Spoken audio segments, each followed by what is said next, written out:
अब टाइम बिल्कुल कम है, मैं आप लोगों से सिर्फ वोट की अपील कर सकती हूँ और आप लोगों से ये कहना चाह रही हूँ मैं कि आप लोग अपने मुत्तहिद रहिए। जिस तरह खमरुल इस्लाम साहब ने आप लोगों को 40 साल तक जोड़ के रखा, इंशाअल्लाह मैं भी आप लोगों के साथ गुज़िश्ता 5 सालों में हमने यही किया है। और लोग कहते हैं मुझे कि 2 बजे रात में 3 बजे रात में काम पड़ा तो लेडी है कैसे आएंगी। अगर खुद मुझे ज़रूरत पड़ी 2 बजे या 3 बजे आने की तो मैं वो टाइम पर भी आके बताऊंगी आप लोगों को, क्योंकि मेरे पास बहुत बड़ा ग्रुप है मेरे साथ काम करने के लिए। मैं अकेली नहीं हूँ, मेरे साथ बहुत बड़ा ग्रुप है। मैं इंशाअल्लाह ताला आप लोग खुदा ना खास्ता कभी ज़रूरत पड़े किसी को, लेकिन अगर ज़रूरत पड़ी तो आप लोग देखेंगे कि मैं आप लोगों के बीच रहूँगी। और मैं आप लोगों से बस इतना कहना चाहती हूँ कि आने वाली 10 तारीख को जो इलेक्शन है, हमको यहाँ से कर्नाटका से कांग्रेस को जिताना है। कांग्रेस पार्टी यहाँ पर हुकूमत करेगी तो यहाँ से शुरुआत होगी। तो 2024 में इंशाअल्लाह ताला दिल्ली में भी कांग्रेस पार्टी की हुकूमत बनेगी। इंशाअल्लाह हम नासिर हुसैन साहब को मिनिस्टर देखेंगे सेंटर का। हमारी ख्वाहिश है कि हम नासिर हुसैन साहब को सेंटर में मिनिस्टर देखेंगे इंशाअल्लाह ताला आने वाले दिनों में। और आप लोग एकजुट होइए और वोट बटने मत दीजिए। आप लोग सब यही कह रहे हैं आप लोगों से कि वोट आप लोग समझिए इस मतलब को। आपका एक वोट दूसरी पार्टी को जा रहा है तो बीजेपी को डबल फायदा हो रहा है इसका। बीजेपी यही चाह रही है कि हम आपस में लड़के ही बीजेपी का फायदा हो। तो इसीलिए आप लोग मुत्तहिद रहिए, एक पार्टी कांग्रेस पार्टी को वोट दीजिए। इंशाअल्लाह ताला आने वाले दिनों में आपके जो भी मसले मसाइल हैं, अल्हम्दुलिल्लाह काफ़ी सारे जो काम बचे हुए थे वो तो हो चुके हैं। इंशाअल्लाह आने वाले दिनों में आप लोग के जो भी और भी काम होंगे हम आप लोगों के काम करके देंगे इंशाअल्लाह ताला। कांग्रेस के 5 स्कीम्स आप लोगों के बीच पहुंच चुके हैं, जिसमें घर की हर बड़ी महिला को 2000 रुपये हर महीना दिया जाएगा। 10 किलो चावल हर फर्द को घर के मुफ्त दिया जाएगा। 200 यूनिट फ्री बिजली दी जाएगी। और जो बच्चे ग्रेजुएशन करके बैठे हैं, नौकरियां नहीं है जिसके पास, उनको 3000 रुपये, और जो डिप्लोमा किए हैं उनको 1500 रुपये हर महीना मिलेंगे। और एक 5वां स्कीम ये आई है कि लेडीज़ के लिए बस फ्री होंगी। गवर्नमेंट बसेस जहाँ भी आप जाना चाहेंगे गवर्नमेंट बसेस आप लोगों के लिए फ्री है। अगर बच्चा कॉलेज भी जा रहे हैं या आप लोग लेडीज़ कहीं ट्रैवल कर रहे हैं तो गवर्नमेंट बस लेडीज़ के लिए फ्री है। और ये सारे स्कीम्स आप सारे स्कीम्स का आप लोग फ़ायदा उठा सकते हैं। इंशाअल्लाह ताला कांग्रेस पार्टी के पावर में आएगी तो मैं आप लोग इतना कहते हुए मैं अपनी जगह लेती हूँ। शुक्रिया, खुदा हाफिज़। इतना अपील करने के लिए खड़ा हूँ कि गुलबर्गा शहर में हमेशा से कांग्रेस का कैंडिडेट जीता आया है, खासकर गुलबर्गा नॉर्थ में। अभी हनुमंतराव साहब अपनी बात रखते हुए खमरुल इस्लाम साहब की याद दिलाए हम लोगों को। खमर साहब लगातार यहाँ पे जीतते रहे, कांग्रेस से भी कई बार उन्होंने जीता, मिनिस्टर बनने के बाद में हमारे बीच में से वो चले गए। आज उनकी अहलिया भाभी कनीज़ फातिमा साहिबा आज कमान संभाली हैं और पिछले 5 साल से बाखूबी तरीके से आज यहाँ पे अपने काम को अंजाम दे रही हैं और रहनुमाई कर रही हैं। मुझे लगता है कि इस इलेक्शन में फिर से एक बार कांग्रेस पार्टी कनीज़ फातिमा साहब को उतारने का मतलब ही ये है कि पिछले 5 साल अपोजिशन में रहते हुए, सरकार में ना रहते हुए जितना भी वो काम कर सकती थी वो उन्होंने अपने तरफ से काम करने की कोशिश की है। सरकार में जब होते हैं तो काम करने के तरीके अलग होते हैं, सरकार में जब नहीं होते हैं तो काम करने के तरीके अलग होते हैं। आज बहुत सारे लोग ये जनता दल से जो लोग खड़े हुए हैं, जो दूसरे पार्टियों से इंडिपेंडेंट वगैरह जो खड़े हुए हैं, ये लगातार इस बात को हाईलाइट करने की कोशिश कर रहे हैं कि कनीज़ फातिमा साहिबा जो है अपोजिशन में रही हैं लेकिन कुछ काम कर नहीं पाई, एमएलए रही हैं काम कर नहीं पाई करके। मैं आप तमाम लोगों को बताना चाहता हूँ, सरकार में यानी कि गवर्नमेंट में जब रहते हैं तो काम करना आसान होता है, गवर्नमेंट में नहीं रहते हैं तो काम करने में बहुत सारी दिक्कतें पैदा होते हैं। कोविड के टाइम पे हो या बहुत सारे जब मसले यहाँ पे उछल के सामने है उसके टाइम पे हो या हिजाब के टाइम पे हो, कनीज़ फातिमा साहिबा बाहर निकल के सबको लीड करते हुए काम को अंजाम देने का काम की हैं। लेकिन आज हम लोग क्यों बार बार ये पूछ रहे हैं कि हम लोगों को कि आप ये एक तरफा वोट दीजिए, हम क्यों बार बार ये अपील कर रहे हैं कि आप कनीज़ फातिमा साहिबा को जिताएं। हम क्यों आपको बार बार अपील कर रहे हैं कि कांग्रेस का नुमाइंदा ऐसी जीतना चाहिए, क्योंकि आप तमाम लोगों के सामने हिंदुस्तान का सूरत हाल मौजूद है। आप तमाम लोग हर दिन सवेरे अखबार पढ़ते हैं, टीवी देखते हैं, व्हाट्सएप में, सोशल मीडिया में हिंदुस्तान के कोने कोने में क्या हो रहा है आप तमाम लोगों को पता है। मैं यहाँ पर योगी आदित्यनाथ की बात इसलिए नहीं करना चाहता क्योंकि वो जिस तरीके से वहां पे बुलडोजर चला के जिन कम्युनिटीज को टारगेट करने की कोशिश कर रहे हैं आप तमाम लोगों के सामने है।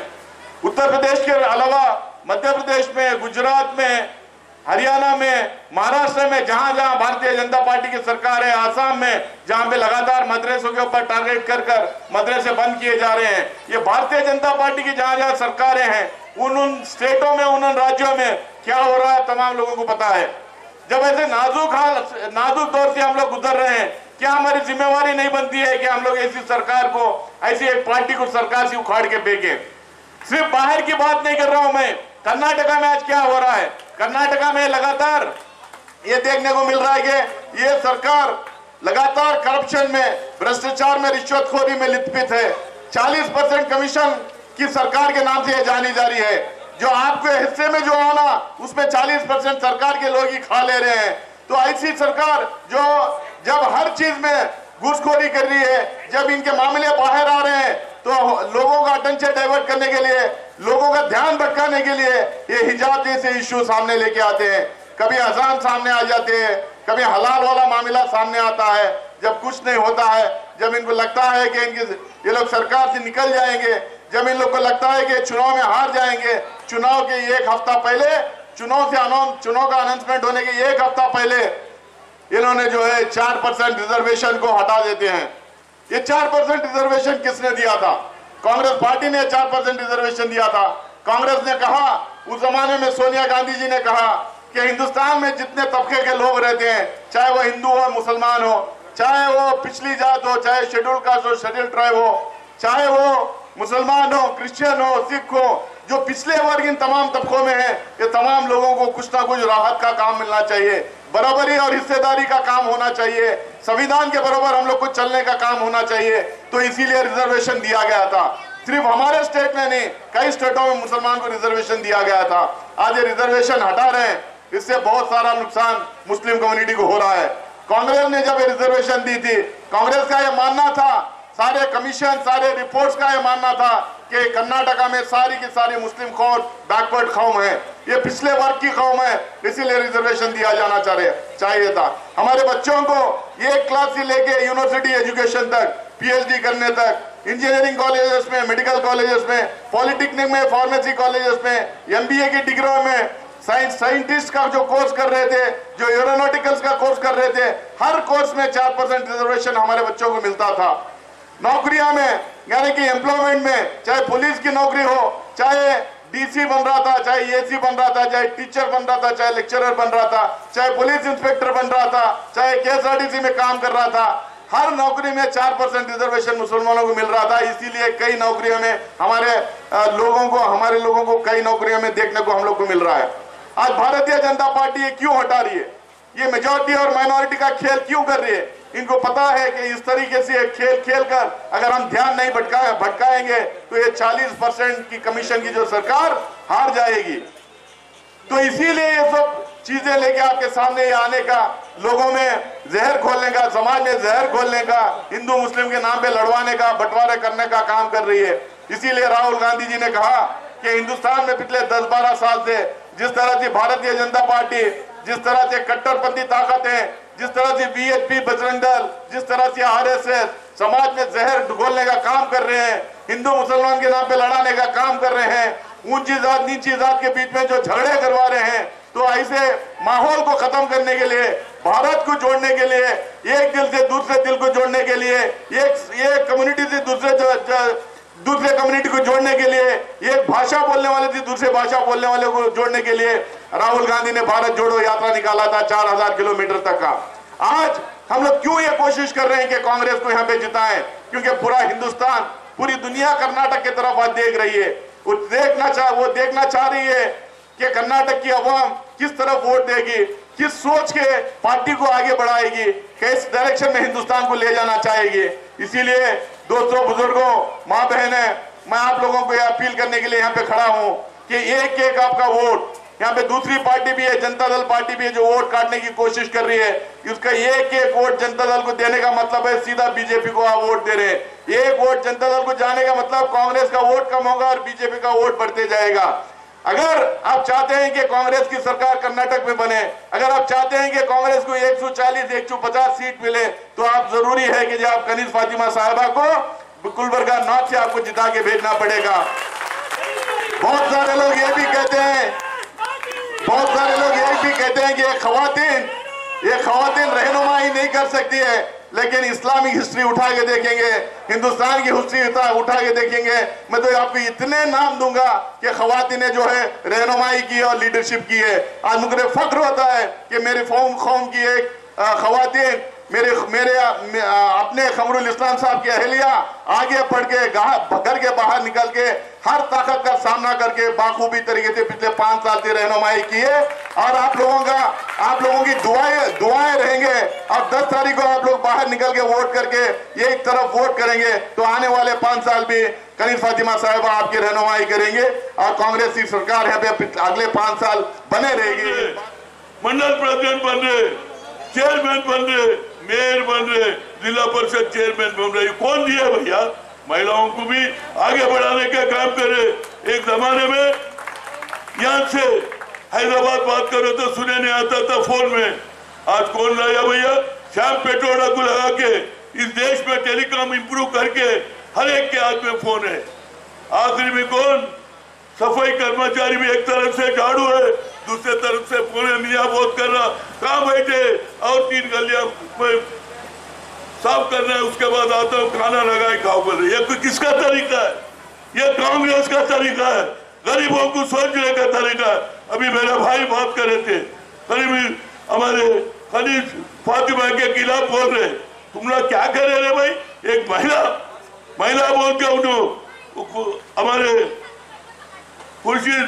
हमारे खुर्शीद इस्लाम साहब यहाँ के मिनिस्टर थे। हमारे खवातीन भाइयों से मेरी गुजारिश है, अब के इन्हों बनेंगे तो बराबर मंत्री बनेंगी, समझ गए? एक महिला को, एक खवातीन को कांग्रेस पार्टी आज राहुल गांधी और एक तरफ DK शिव कुमार, दूसरे तरफ सिद्धरामैया बराबर दूसरे मर्तबा बनेंगे। हमारी बहन बराबर मिनिस्टर बनेंगे, आप लोगों का हवा बनेगा। सोचिए आज JDS क्या बोल रहा है भाई? JDS का कैंडिडेट क्या है? मुसलमानों का वोट तोड़ने को वास्ते कौन कर रहा? कुमारस्वामी आप क्या बात कर रहे? इस हिंदुस्तान में एक हिंदुस्तान का होम मिनिस्टर बोलता हम जब भी आएंगे मुसलमानों का जो रिजर्वेशन है वो हटा देंगे, बोलता भैया ये कहाँ का तरीका है? अब 12% है मुसलमान, 4% का रिजर्वेशन दिए, उसमें आज डॉक्टर बन रहे, इंजीनियर बन रहे। अब कब तक ये बेरोजगारी, ये मुफलती में रहेंगे? मुसलमानों में गरीब लोग रहे, आज रिक्शा चलाने वाला है, हवा भरने वाला है, वैसे लोग को हम आगे लाने का काम कर रहे हैं। उसी वजह राहुल गांधी जैसा कन्याकुमारी से कश्मीर तक चले, उनको पता लग गया देश में गुर्बती क्या है, गरीबी क्या है। इस जमाने में मैं बोलने का मतलब है उनको भी पता लग गया। साहब की खिदमत आपके सामने है और आप उसे फरामोश नहीं कर सकते। अरे आप तो काबिल तारीफ है यहाँ की आवाम के कमरुल इस्लाम साहब ने जब इस दुनिया से जामे अजल को लब्बैक कहा और इस दुनिया से रुखसत हुए तो फिर उन्हीं की शरीक हयात, उन्हीं की बीवी, उन्हीं की अहलिया मोहतरमा जनाबा कनीज फातिमा साहब ने अपने शौहर के मिशन की बागडोर को अपने हाथ में लिया और गुज़िश्ता 5 साल तक आपकी खिदमत करती रही और दोबारा जो है तो फिर आपके खिदमत के जज्बे से आपके सामने है। मुखालिफिन ये चाहते हैं कि आपकी मोहब्बत और चाहत जो कनीज फातिमा साहिबा के साथ है उसमें निफाक पैदा किया जाए, किसी भी तरीके से उसमें दरार डाली जाए ताकि कनीज फातिमा के खिलाफ आपका जहन हो जाए और आप अपना वोट कनीज फातिमा के खिलाफ इस्तेमाल। याद रखिए मेरे बहनों और भाइयों, कोई घर, कोई खानदान, मैं मेरे बुजुर्ग बैठे हुए हैं उनके सामने मैं इस बात को पेश करने की यानी जसारत कर रहा हूं कि कोई खानदान और कोई घर ऐसा नहीं कि जिसमें आपस में इख्तलाफात ना हो।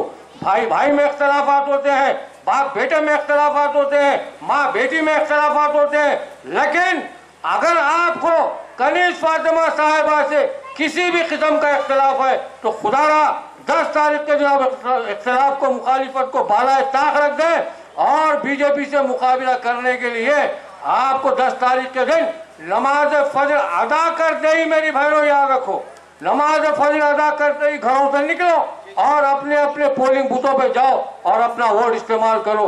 ये आपका सबूत होगा। यही कर्नाटक की आवाम, मामूली कर्नाटक नहीं है आप लोग। मैं हैदराबाद से यहाँ पर आया हूँ तो आपको याद दिलाने आया हूँ कि मामूली कौम नहीं है यहाँ की। आप खुदारा 10 तारीख के दिन हकीकत का साथ दीजिए, कांग्रेस पार्टी का साथ दीजिए, मोहतरमा कनीज़ फातिमा साहिबा को पहले से ज्यादा तादाद में वोट डालकर इन मुखालिफों को मुंह तोड़ जवाब दीजिए।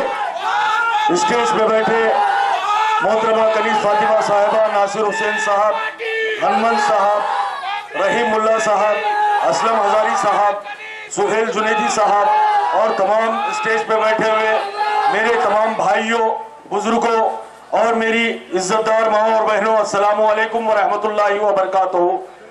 आज का ये जलसा इंतखाबी है। इस इंतखाबी जलसे में हमारे महल्ले के एक बुजुर्ग जिनका आज इंतकाल हो गया, शिबली मौल साहब, जिन्होंने हमें और आपको दीनी तालीम से, अरबी तालीम से आरास्ता किया, उनके हक में हम दुआ करते हैं कि अल्लाह ताला उनके दर्जात को बुलंद फरमाए, अल्लाह ताला उनके मुतालिकीन को सब्र जमील अता फरमाए। इन्नल्लाहि व इन्ना इलैहि राजिऊन। और मैं इंतखाबी जलसे से वक्त बिल्कुल हो चुका है, 1 मिनट बचा है। बस 1 मिनट में ये कहना चाहता हूं कि ये शेख रोजे की सरजमीन है। ये कादरी चौक आज शहर गुलबर्गा में एक इनकलाबी सरजमीन की हैसियत रखता है। आज हमने पूरे शेख रोजे में पूरा कैंपेन किया। अहमदनगर के जिम्मेदारान हमारे साथ मौजूद, कादरी चौक के जिम्मेदारान मौजूद, शेख दक्कन के जिम्मेदारान मौजूद, सलाम महल्ले के जिम्मेदारान मौजूद, जुनेदी कॉलोनी के जिम्मेदारान मौजूद, शेख रोजे के जिम्मेदारान मौजूद, हुसैनी नगर के जिम्मेदारान मौजूद। सब लोगों ने मिलकर हमने ये शेख रोजे में फैसला किया कि हमेशा की तरह जिस तरीके से कमरुल इस्लाम साहब ने पूरी मिल्लत को, हिंदू मुस्लिम इत्तिहाद को शहर में जिंदा रखा है, उसी तरीके से शेख रोजा भी इत्तिहाद की एक अहमियत रखता है। हमने आज फैसला कर कर पूरे इत्तिहाद के साथ हाथ के निशान पर अपना वोट डालने का फैसला किया है। इसके बाद में अगर कोई दूसरा पार्टी का काम करता है तो वो समझिए वो हमारे सफों से नहीं है, समझिए कि वो फितना फिसाद पैदा करना चाहता है, समझिए वो हमारे इत्तिहाद में इंतशार पैदा करना चाहता है। मैं आपसे यही गुजारिश करना चाहता हूं, हमारे हिंदू भाइयों से, दलित भाइयों से यह कहना चाहता हूं और नासिर हुसैन साहब को यह बताना चाहता हूं कि पूरे कर्नाटका में आपको ऐसा एग्जाम्पल नहीं मिलेगा। यहां पर रामनवमी जब होती है तो हमारे भाई रोजे में रहकर, रहीम मुल्ला साहब हमारे कारपोरेटर, हमारे भाई पूरे मिलकर राम भक्त को शरबत पिलाते हैं और गंगा जमुना तहजीब को जिंदा रखते हैं। हमारी ये तहजीब रोज टूटती है तो टूट जाए, रहीम मुल्ला बना लेगा। अगर कमरुल इस्लाम का इत्तिहाद अगर टूटेगा तो वो बरसों तक बन नहीं सकेगा। इसलिए कमरुल इस्लाम ने जो विरासत में हमें इत्तिहाद को छोड़ा है, उस इत्तिहाद को बरकरार रखने के लिए आप अपने एक एक वोट का इस्तेमाल कनीज़ फातिमा साहिबा के हक में इस्तेमाल कीजिए। ये लोगों को हिजाब से तकलीफ है तो बस मेरी आपसे गुजारिश है कि आप हमारी एक मां समान हिजाबी खातून को असेंबली में बचाइए और हम गुलबर्गा से तारीख रकम करेंगे कि हिजाबी खातून मिनिस्टर भी बनते हुए हम देखेंगे। मेरे साथ दोनों हाथ उठाकर जोरदार नारा लगाइए, कमरुल इस्लाम का इत्तिहाद